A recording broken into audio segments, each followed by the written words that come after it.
Hello dear students. तो आइए solve करते हैं क्लास 10th मैथमेटिक्स एक्सरसाइज 7.1 का क्वेश्चन नंबर 1। क्वेश्चन है बिंदुओं के निम्नलिखित युग्मों के बीच की दूरियां ज्ञात कीजिए। Find the distance between the following pairs of points. तो ये आपके पॉइंट्स दिए गए हैं और इनके कोऑर्डिनेट्स इन ब्रैकेट्स में दिए गए हैं।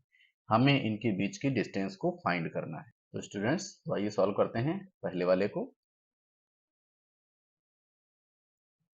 नंबर 1 पहला क्या है आपका 2, 3 एंड 4, 1। ये आपके क्या दिए गए हैं, निर्देशांक दिए गए हैं, कोऑर्डिनेट दिए गए हैं। और इन दो बिंदुओं के बीच की दूरी फाइंड करने का हमारे पास फार्मूला क्या होता है उसको भी हम यहाँ पर लिख लेते हैं।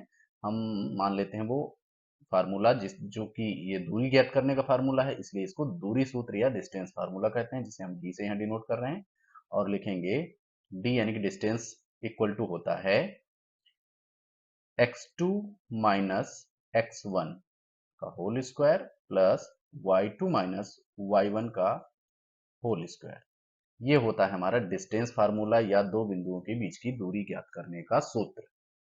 तो इसी फार्मूले का यूज करके हम इन दोनों बिंदुओं या इस क्वेश्चन में सभी में हम दूरी को फाइंड करेंगे। तो लिखते हैं, अब चूंकि ये इस तरीके से बिंदु दिए गए हैं तो इनको हम कोई नाम दे देते हैं।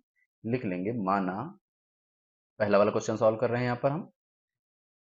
माना ए जिसके निर्देशांक क्या है 2, 3 है, और बी जो है उसके कोऑर्डिनेट क्या है 4, 1 है। यानी कि इसको हमने बी बिंदु मान लिया, इसको ए मान लिया। तो इसलिए ए और बी के बीच की दूरी, यानी कि एक बिंदु अगर यहाँ पर ए है और यहाँ पर कोई बिंदु बी है, तो इसके बीच की डिस्टेंस को हम क्या कहते हैं, हम ए बी ही तो कहते हैं। तो इसलिए लिखेंगे, इसलिए ए बी इक्वल टू क्या हो जाएगा आपका, वही दूरी सूत्र लगाएंगे यहाँ पर। अब यहाँ पर थोड़ा सा इस सूत्र में हमें ये समझ लेना है कि x2 क्या होता है। एक्चुअल में आप जैसे मान लीजिए यहाँ से शुरू कर रहे हैं तो इसके जो कोऑर्डिनेट हैं उनको हम x1, पहले वाले को x1 और दूसरे वाले को y1 मानेंगे, और यहाँ पर जो है उसे हम x2 और y2 मानते हैं। जैसे यहाँ पर लिखा हुआ है आपका, इसके कोऑर्डिनेट क्या है 2 एंड 3 है, और इसके कोऑर्डिनेट क्या है आपके 4 एंड 1 है। तो यहाँ पर ये जो 2 है ये हमारा x1 हो गया, और ये जो है ये y1 हो गया, और ये हमारा x2 हो गया, और ये हमारा y2 हो गया। तो इस तरीके से हम मानते हैं। अगर बाई चांस आप इस b को इधर रखते हैं, a को उधर रखते हैं, b a मान करके चलते हैं किसी रेखा को, तो भी कोई समस्या नहीं है, क्योंकि इसको इधर उधर करने से कोई फर्क नहीं पड़ता है। आप इस फार्मूले में देख पा रहे हैं, इसमें x2 माइनस x1 लिखा हुआ है, ये मानक के रूप में लिखा गया है। लेकिन अगर आप यहाँ पर प्रैक्टिकलिटी के रूप में देखें तो आप x1 माइनस x2 का होल स्क्वायर भी लिख सकते हैं, और y1 माइनस y2 का होल स्क्वायर भी लिख सकते हैं, कोई दिक्कत नहीं है। लेकिन इसे मानक के रूप में इसी प्रकार से लिखा जाता है। लेकिन आप इसको अगर चेंज करेंगे तो इसकी वैल्यू पे कोई चेंज नहीं होगा, वो जैसे वैसे आएगा, वैसे इस प्रकार से भी आएगा। क्यों आएगा, ऐसा आपके दिमाग में ये प्रश्न उठ सकता है कि यहाँ पर तो माइनस हो रहा है और माइनस में जो क्रम विनिमय का नियम नहीं लगता है, तो इसकी वैल्यू में चेंज आ जाना चाहिए।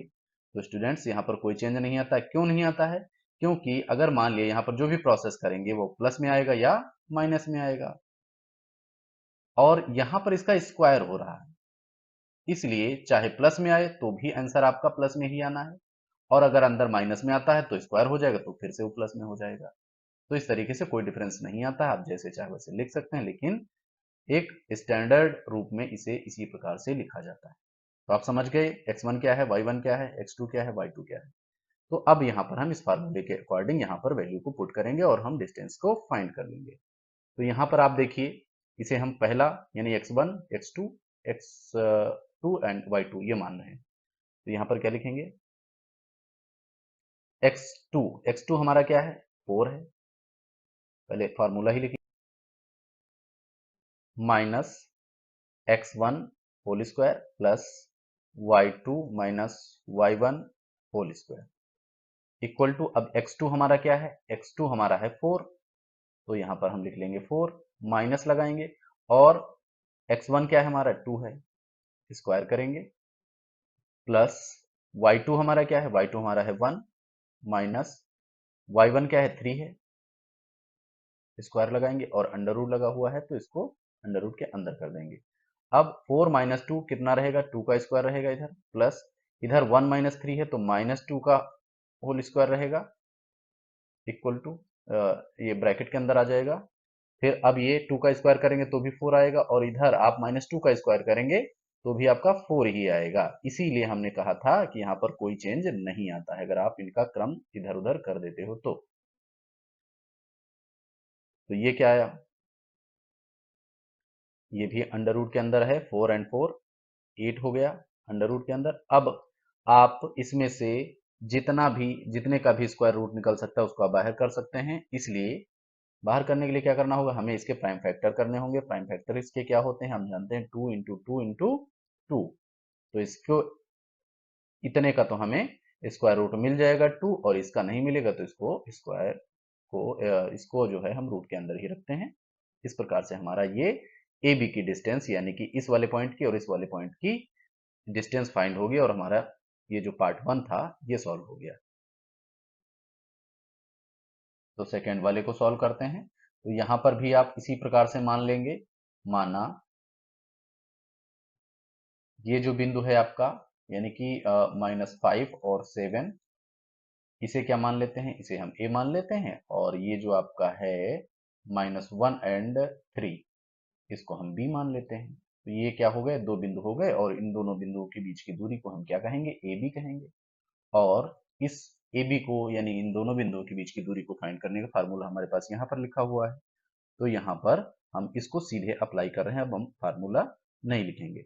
तो यहाँ पर आप देखिए, यहाँ पर आपका x2 और x1 कहाँ पर है, यहाँ पर है x1, x2 यहाँ पर है और x1 यहाँ पर है।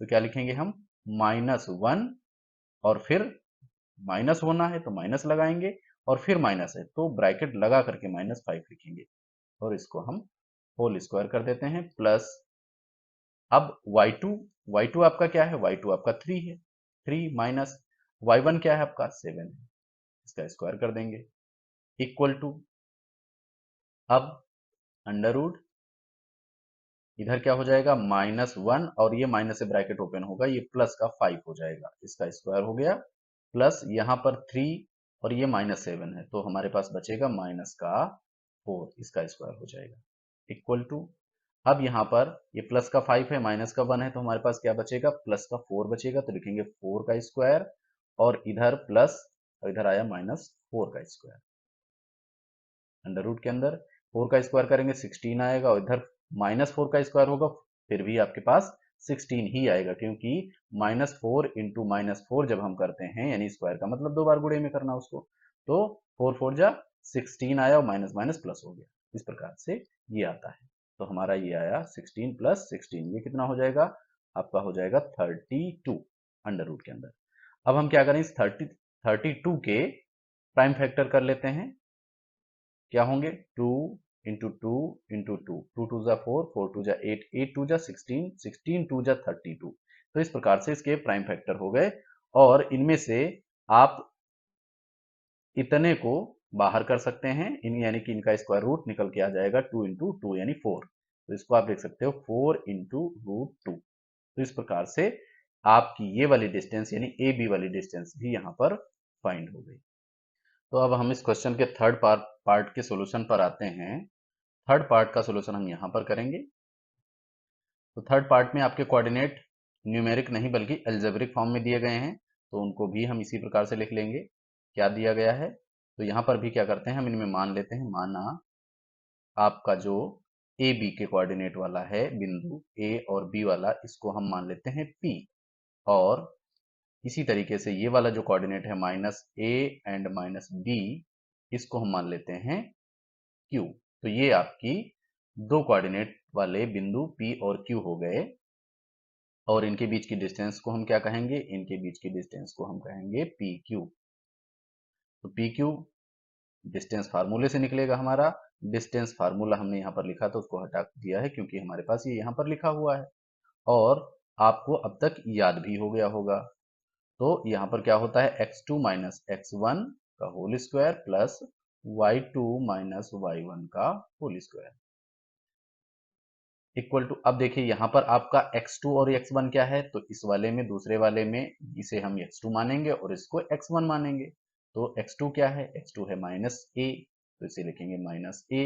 अब इसमें से माइनस करना है किसको, x1 को माइनस करना है, x1 है आपका a, तो इसको माइनस कर दिया हमने इस तरीके से, और ब्रैकेट के अंदर करके इसको होल स्क्वायर कर देंगे, प्लस यहाँ पर क्या रहेगा, y2 आपका है माइनस बी, तो यहाँ पर लिखेंगे माइनस बी, फिर माइनस लगाना है ये वाला, और फिर y1 लिखना है, y1 क्या है आपका b है प्लस वाला, तो इसको इसी तरीके से लिख लिया जाए, क्योंकि ब्रैकेट ओपन करेंगे तो फाइनली माइनस में ही आएगा, इसलिए हमने डायरेक्ट लिख दिया है स्क्वायर, और ये लग जाएगा अंडर रूट। अब यहाँ पर देखिए ये माइनस ए और ये माइनस ए दोनों माइनस के हैं, तो ये हो जाएंगे माइनस के 2a और इसका होल स्क्वायर, प्लस इधर माइनस का 2b इसका होल स्क्वायर अंडर रूट। अब देखिए इसका स्क्वायर होगा तो ये माइनस का है, तो क्या हो जाएगा, ये प्लस का हो जाएगा, तो 2 4 a स्क्वायर प्लस हो जाएगा 2 4 b स्क्वायर, ये अंडर रूट के अंदर रहेगा। अब आप देखिए दोनों तरफ 4 है, तो 4 को हम कॉमन अगर ले लें तो हमारा ब्रैकेट के अंदर क्या बचेगा, a square plus b square, इसको भी अंडर रूट के अंदर ये भी रखते हैं। अब हम इस 4 का स्क्वायर रूट निकाल लेंगे, वो कितना निकलेगा 2, और बाकी इसका कंप्लीट स्क्वायर रूट हमारे पास नहीं आ पाएगा, इसलिए हम इसको इसी प्रकार से अंडर रूट के अंदर लिख देंगे, a square plus b square, और यही हमारा हो जाएगा आंसर। तो इस प्रकार से हमने इस क्वेश्चन के तीनों पार्ट्स को अच्छे से सॉल्व कर लिया है। आई होप आपको ये सॉल्यूशन अच्छे से समझ में आ गया होगा। अगर आपको ये सॉल्यूशन समझ में आया है, वीडियो अच्छा लगा है, तो प्लीज़ चैनल को सब्सक्राइब करें, वीडियो को लाइक करें और अपने दोस्तों के साथ शेयर करें। Thank you for watching. जय हिंद।